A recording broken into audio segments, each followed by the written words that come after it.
बिस्मिल्लाहिर्रहमानिर्रहीम। हर किसी ने अपनी पार्टी और जमात को अपना तारुफ और अपनी पहचान बनाया हुआ है और वो किसी लिहाज से भी अपने लीडर की शान के अंदर जर्रा बराबर भी होने वाली गुस्ताही को बर्दाश्त नहीं करता। यहां पर रब्बे कायनात ने इन आयात बैयनात के अंदर अपनी जमात का जिक्र फरमाया है, अपनी पार्टी का तारुफ करवाया है और फरमाया कि याद रखो मेरी जमात की पहचान यह है, मेरी जमात का तारुफ यह है, मेरी जमात का हवाला यह है कि वो अल्लाह और अल्लाह के रसूल की खातर हर चीज को छोड़ सकते हैं, लेकिन वो किसी चीज के लिए अल्लाह और अल्लाह के रसूल को नहीं छोड़ सकते। फरमाया कि दुनिया के अंदर सबसे अजीम रिश्ता मां और बाप का रिश्ता होता है। दुनिया के अंदर सबसे ज्यादा महबूब रिश्ता औलाद का रिश्ता होता है। दुनिया के अंदर सबसे ज्यादा काबिले भरोसा रिश्ता बहन भाइयों का रिश्ता होता है। दुनिया के अंदर काबिले फख्र रिश्ता इंसान की बरादरी और खानदान का होता है। लेकिन फरमाया याद रखो अल्लाह और अल्लाह के रसूल की जमात के साथ जिनका ताल्लुक है वो अल्लाह और अल्लाह के रसूल की खातिर अपने वालिदैन को भी छोड़ सकते हैं, अपनी औलाद को भी छोड़ सकते हैं, अपनी बहन भाइयों को भी छोड़ सकते हैं, अपने रिश्तेदारों को भी छोड़ सकते हैं, लेकिन वो अल्लाह और अल्लाह के रसूल से गद्दारी नहीं कर सकते। हम जिस दौर के अंदर जिंदगी गुजार रहे हैं ये फितनों का दौर है और हर किसी ने कोई ना कोई अपनी पहचान और तारुफ बना के रखा है, सियासी वाबस्तगियां बना के रखी हैं। सियासी लीडर के हक में जर्रा बराबर अगर कोई गुस्ताही करता है तो उसकी जमात के लोग उठ के खड़े हो जाते हैं। हर किसी ने अपनी तारुफ और पहचान के लिए अपने नाम की किताबें अलाट करके रखी है। कोई जब उसकी किताब के खिलाफ बात करता है तो उसके चाहने वाले उसके सामने खड़े हो जाते हैं। यहां पर रब्बे कायनात ने फरमाया कि दुनिया के अंदर रहने वाले लोगों तुम्हारी भी जमातें हैं, मेरी भी जमात है, तुम्हारी भी पार्टियां हैं, मेरी भी पार्टी है, लेकिन ये याद रखो दुनिया के अंदर भी और आखिरत के अंदर भी जिस पार्टी को अल्लाह कामयाबी अता फरमा कि हर आदमी कोई भी उठता है तो वो हमला करता है, अल्लाह के नबी की जात के ऊपर हमला करता है। कोई भी आदमी उठता है वो अगर तौहीन करता है तो अल्लाह के कुरान की तौहीन करता है। कोई भी आदमी अगर बात करता है तो वो अगर ये आसान तरीन समझता है तो वो अल्लाह के नबी के सहाबा और अहले बैत की शान के अंदर गुस्ताही करता है।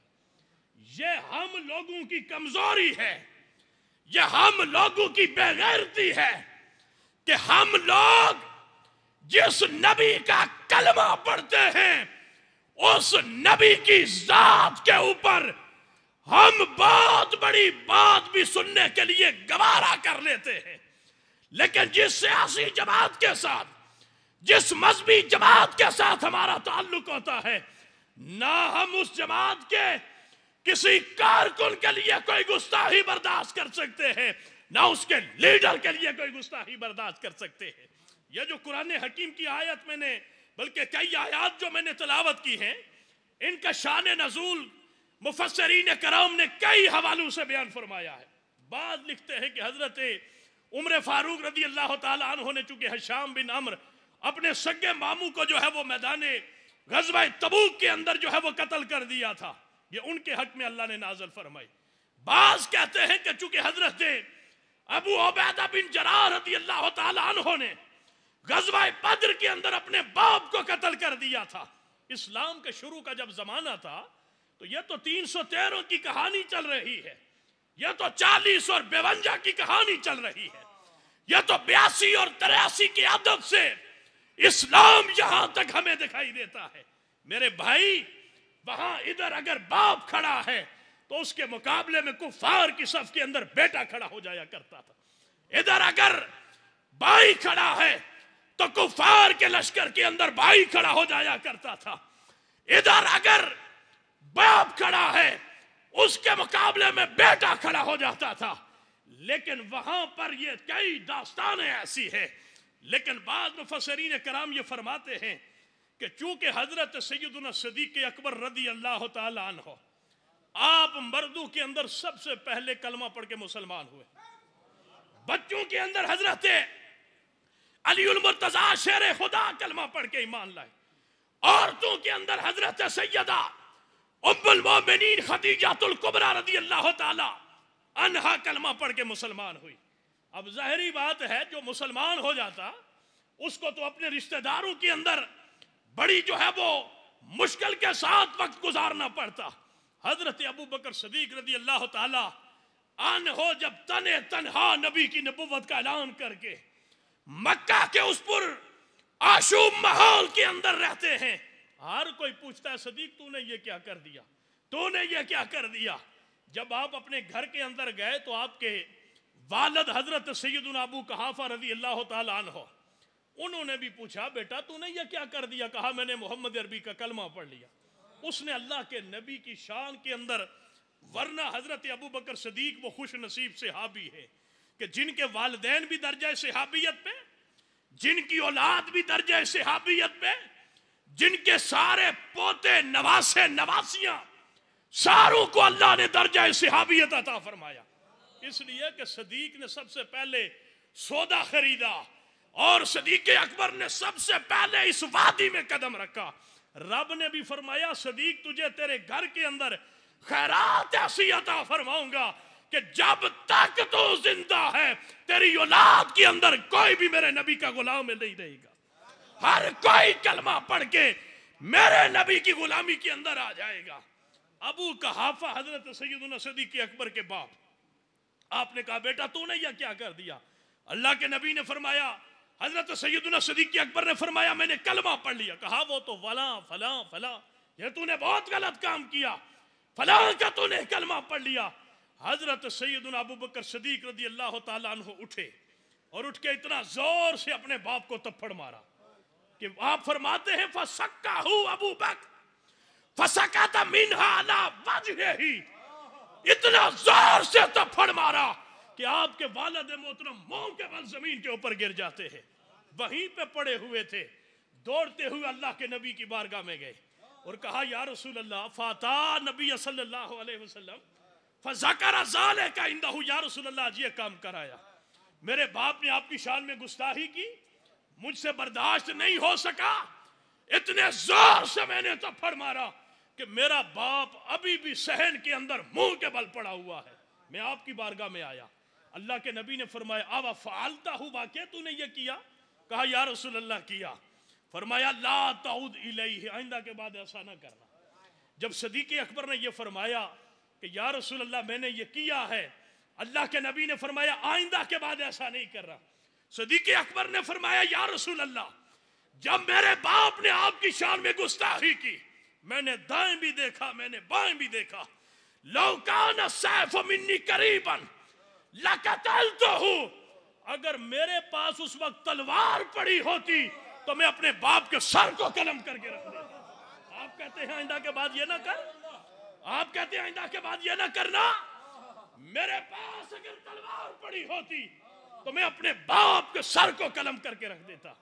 उधर से रब ने फरमाया जिब्रील मेरा नबी और मेरा सिद्दीक आपस में बातें कर रहे हैं, तू मेरा कुरान लेके चला जा और कयामत तक मेरी जमात का लोगों को तारुफ करवा के आ। मौका बड़ा बना हुआ है, माहौल बड़ा बना हुआ है, कैफियत बड़ी बनी हुई है, जा जा के लोगों को तारुफ करा। फरमाया ए महबूब सिद्दीक सच कहता है, इसलिए कि जिनके दिल उलाइका कतब फी कुलूबिहिमुल ईमान, यही वो लोग हैं कि जिनके दिलों के अंदर अल्लाह ने ईमान को पुख्ता फरमा दिया, ये हर एक को छोड़ सकते हैं। वलो काना आबाहुम, अगरचे वो इनके वालिदैन क्यों ना हो, और अबनाहुम, अगरचे वो इनके बेटे क्यों ना हो, और अखवानहुम, अगरचे वो इनके बहन भाई क्यों ना हो, और अशीरतहुम, अगरचे वो इनके खानदान के कोई लोग क्यों ना हो। ये हम लोग जब अपनी सियासी जमातों का तारफ करवाते ना सोशल मीडिया के ऊपर, तो जनाब ऐसी हमारी बहुत सारी खवातीन है। मैं कहा करता हूं, हर सियासी जमात ने अपने लिए, हर मजहबी जमात ने अपने लिए अपने बच्चों को कुर्बान किया है, अपने भाइयों को कुर्बान किया है। ये मौजूदा इमरान खान की जमात वो जमात है जिसके लिए लोगों ने अपनी बेटियों को कुर्बान किया है, अपनी बहनों को कुर्बान किया। ये बातें हम देख रहे हैं। और जनाब वो आता है जी, मैं इमरान खान के लिए तो अपने मियाँ को भी छोड़ सकती हूँ, मैं इमरान खान के लिए तो अपने बाप को छोड़ सकती हूँ, मैं इमरान खान के लिए, नवाज शरीफ के लिए, बिलावल भुट्टो जरदारी के लिए मैं तो अपने खानदान को छोड़ सकता हूँ। रब भी फरमाता है, महबूब जिस तरह दुनिया वाले अपनी जमातों के लिए दुनियावी रिश्तों का छोड़ देते हैं, इसी तरह जो मेरी जमात वाले हैं वो और अल्लाह के रसूल के लिए हर किसी को छोड़ सकते हैं। तो अबू बकर सिद्दीक को क्या कह रहा है? मेरे भाई, लाहौर के अंदर है इमरान खान के जलसे में एक बच्चा उठ के कहता है कि जनाब दुनिया के अंदर दो ही वालिदैन खुशकिस्मत हैं, या मोहम्मद बिन अब्दुल्ला और उनकी बीवी, इसलिए कि उनके घर अल्लाह के नबी आखिरी नबी पैदा हुए, या फिर इमरान खान का अब्बा और इमरान खान की अम्मी, इसलिए कि आपके घर, उनके घर इमरान खान जैसा लीडर पैदा हुआ। मैं लानत भेजता हूं उन पीरों पे, मैं लानत भेजता हूं उन मशाइख पे, मैं लानत भेजता हूं उन उलमा के ऊपर जो उस जलसे के ऊपर उस बच्चे की तकरीर सुन के तालियां बजाते रहे। मेरे भाई, हम मुसलमान बेगैरत हो चुके हैं, हमारे अंदर से कुरान खत्म हो चुका है, हमारे अंदर से ईमान खत्म हो चुका है। ये ईमान के खत्म होने की अलामत ही है ना। मेरे सियासी लीडर के लिए कोई बात करे, चौक चौराहे बंद हो जाते हैं, मार्केटें बंद हो जाती हैं, गलियां बंद हो जाती हैं। ये रावलपिंडी के अंदर रमजान में एक औरत ने कहा मैं अल्लाह की नबिया बन के आ गई हूं। कोई चौक बंद हुआ है, कोई बाजार बंद हुआ है? क्या हम यहाँ पे मुसलमान नहीं रहते? क्या हम कुरान से मोहब्बत करने वाले नहीं? क्या हमारे दिलों के अंदर अल्लाह के नबी की मोहब्बत खत्म हो गई? मौलवी कोई बात करे ना, कहते मौलवी भी उन सियासी हो गया। मौलवी बात करे कुरान की, मौलवी बात करे हदीस की, मौलवी बात करे दीन के दिफा की, मौलवी बात करे अल्लाह की जमात की, मौलवी बात करे कुरान की पार्टी की, तुम कहते हो मौलवी सियासी हो गया। ये मौलवियों को सियासत से दूर कर कर कर के आपने अपनी सियासत को यहां तक पहुंचा दिया है, यहां तक पहुंचा दिया है कि मेरे भाई अब तुम्हारे सियासी स्टेजों के ऊपर सरेआम कुरान की भी गुस्ताखी होती है, सहाबा की भी गुस्ताखी होती है, अंबिया की भी गुस्ताखी होती है, लेकिन किसी को जुर्रत नहीं होती कि उठ के खड़ा होके कहे कि ये गुस्ताखी हो रही है। किसी को जुर्रत नहीं। बुखारी शरीफ की हदीस मुबारक सिर्फ बयान करके इजाजत चाहूंगा। अब्दुल्ला इब्ने अबी सलोल एक मुनाफिक था, कलमा उसने बाजार पड़ा हुआ था। उसकी गली से एक दिन अल्लाह के नबी का गुजर होता है। अल्लाह के नबी अपने गधे के ऊपर सवार होके वहां से गुजरे। अब्दुल्ला इब्ने अबी सलोल ने अपने नाक पे हाथ रखा इस तरह और कहता है वल्लाहि लक़द आज़ानी नतलो हिमारे रसूलिल्लाह सल्लल्लाहु अलैहि वसल्लम। वैसे उसने बात कर दी, कहा अल्लाह के नबी का गधा यहां से गुजरा है, उसकी बो इतनी थी कि मुझे बड़ी तकलीफ हुई। ये बात गर्दश करते करते करते हजरत अब्दुल्ला इब्ने रवाह तक पहुंच गई। हजरत अब्दुल्ला इब्ने रवाह ने तलवार हाथ के अंदर उठाई और सीधे अब्दुल्ला इब्ने अबी सलोल के घर चले गए। कहे मुनाफिक बाहर आ। बाहर आया, कहा मुझे पता चला तूने मेरे नबी के गधे की गुस्ताखी की है, नबी की नहीं।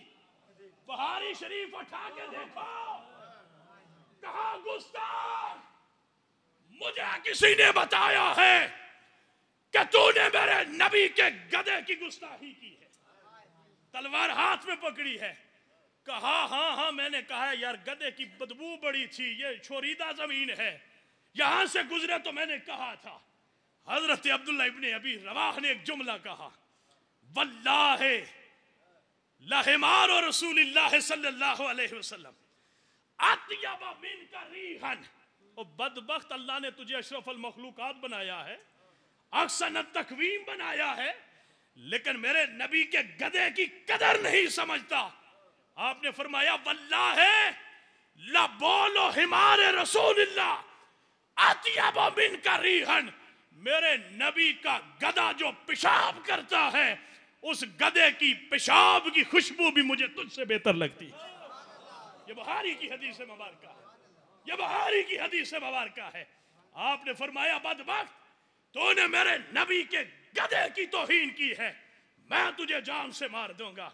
सहाबा ने पूछा, ए अब्दुल्ला इब्ने अबी रवाह तू क्या करता है?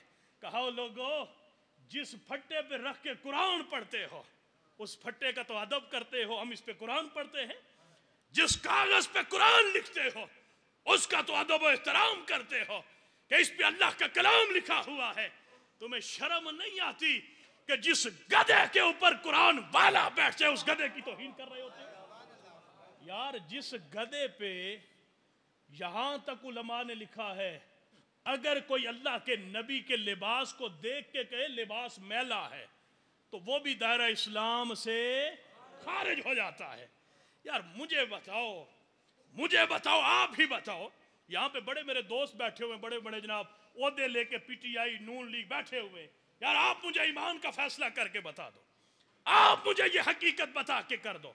मैं अल्लाह का कुरान तुम्हारे सामने रखता हूँ, अल्लाह के कुरान पे हाथ रख के बताओ कि ये जो इमरान खान को मुशाबहत दी गई है, अल्लाह के नबी के वालिदैन के साथ मुशाबहत दी गई है, क्या ये मुशाबहत दुरुस्त है या ये गलत है? ये गलत है या दुरुस्त है? अगर ये गलत है तो मुझे ये बताओ। मुझे चंद बंदों ने बताया जी हमने इमरान खान को छोड़ दिया। मैंने कहा जी वजह क्या?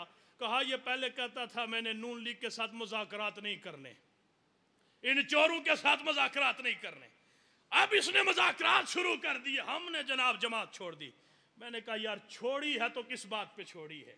अगर छोड़नी ही थी तो कहता मैंने जमात छोड़ी है, इसलिए छोड़ी है कि उसके जलसे के अंदर मेरे नबी के वालिदैन की तौहीन की गई, मैं इसलिए छोड़ रहा हूं। मैंने कहा छोड़ी है तो किस बुनियाद पे छोड़ी है? ये तो तूने छोड़ी नहीं, तूने मजीद इसको छेड़ा है। इसलिए मेरे भाई, मेरे दोस्त, दीन की तरफ आ जाओ, अल्लाह के कुरान की तरफ आ जाओ, नबी के फरमान की तरफ आ जाओ, अल्लाह और अल्लाह के रसूल की जमात की तरफ आ जाओ। और अल्लाह और अल्लाह के रसूल की जमात एक ही है कि वो जहां पर भी अल्लाह और अल्लाह के रसूल के खिलाफ कोई बात होती है तो वो वहां पे उठ के खड़े हो जाते हैं।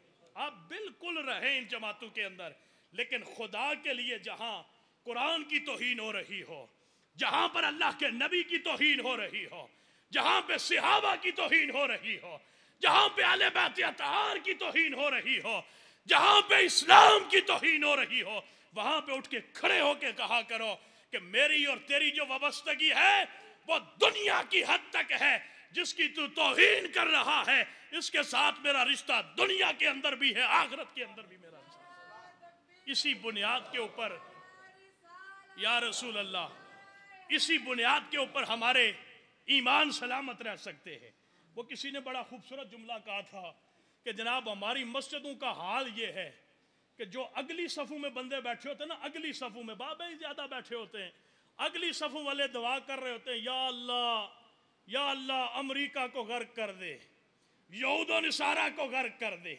और पिछली सफ़ों में जितने जवान होते हैं कहा या अल्लाह अमेरिका का वीज़ा लग जाए, या अल्लाह यूरोप का वीज़ा लग जाए। वो कहने लगे मौलवी साहब तुम्हारी मस्जिदों का हाल ये है कि बाबे तो यूरोप और अमेरिका की तबाही की दुआ मांग रहे होते हैं और पिछली सफ़ों में सारे जवान वहाँ के वीज़े मांग रहे होते हैं। ये हमारी मुनाफकत है, ये हमारी दोगली पॉलिसी है। खुदा के लिए गली नाली मीटर थाना कचहरी ये दुनियावी मामलात के लिए दीन के साथ कंप्रोमाइज ना करो, दीन के ऊपर होने वाले हमलों को बर्दाश्त ना करो। जमातों के अंदर रहो लेकिन मुसलमान बन के रहो, कुरान के मानने वाले बन के रहो, नबी के वफादार बन के रहो और नबी के सहाबा और अहले बैत के वफादार बन के रहो। अल्लाह हमारे इस मुल्क की हिफाजत फरमाए। साजिशें जितनी अगयार की हैं, जितनी अपनों की बेवफाइयाँ हैं, अल्लाह इन सब से इस मुल्क को खाली करके जिस मकसद के लिए ये मुल्क बना था, अल्लाह हमें उस मकसद के अंदर कामयाबी और कामरानी अता फरमाए। तमाम अहबाब सफ़ों के अंदर सीधे होके बैठ जाए, बाहर जो अहबाब है वो भी वहाँ पे सफ़े बना ले ताकि नमाज जुमा जो है वो अदा किया जा सके। अब आप सुन्नत अदा फरमाएँ।